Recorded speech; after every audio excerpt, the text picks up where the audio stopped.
Hi friends, welcome to Achukutty cooking. நம்ம வந்து இன்றைக்கி என்ன பார்க்க போகிறோம்னா, மஷ்ரூம் வச்சு பார்பிக் ஸ்டைல் எப்படி சமைக்க போகிறோன்னு பார்க்க போகிறோம். இதை நம்ம ஏர் ஃப்ரையில் தான் பண்ண போகிறோம். நல்லா வந்து மஷ்ரூமை கழுவி எடுத்து அந்த ஸ்லைஸாக கட் பண்ணிக்கணும். அதுக்கப்புறம் அதுக்கு தேவையான மசாலா வந்து மிளகுத்தூள், மஞ்சள்தூள், கரம் மசாலா, கார்ன்ஃப்ளவர் மாவு, தேவையான அளவுக்கு சால்ட் எடுத்துக்கணும். அதை நல்லா பேஸ்ட்டு பதத்துக்கு இது மாதிரி மிக்ஸ் பண்ணிவிட்டு அப்புறம் மஷ்ரூமெல்லாம் அதில் டிப் பண்ணி எடுத்துக்கணும்.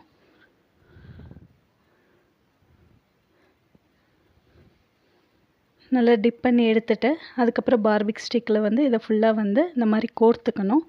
கோர்த்துட்டு நம்ம வந்து ஒரு 10 to 15 மினிட்ஸ் நல்லா வந்து அதை ட்ரை பண்ணணும். அதுக்கப்புறம் வந்து ஆனியனை எடுத்துகிட்டு இந்த மாதிரி 4 சைஸை வந்து இந்த மாதிரி கட் பண்ணிவிட்டு இப்போ ஸ்லைஸாக தனித்தனியாக எடுத்து வச்சுக்கணும். அதுக்கப்புறம் நம்ம பார்பிக் வந்து கொஞ்சம் ட்ரை ஆன அப்புறம் நம்ம வெங்காயத்தை, தக்காளி அதெல்லாம் வந்து இந்த மாதிரி மசாலாவில் மிக்ஸ் பண்ணி வச்சுக்கணும். ஸ்லைஸாக கட் பண்ணிவிட்டேன்.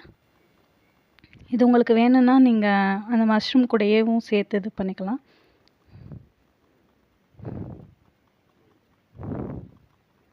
அதுக்கப்புறம் நம்ம பிஜிஎன் ஏர் ஃப்ரையரில் தான் இன்றைக்கி பண்ண போகிறோம்.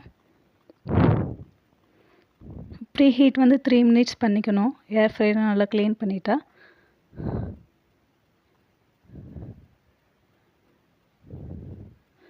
அதுக்கப்புறம் அந்த பார்பிக் ஸ்டிக்கோடு இருக்கிற மஷ்ரூம்லாம் எடுத்து நம்ம ஏர் ஃப்ரையரில் வைக்கணும்.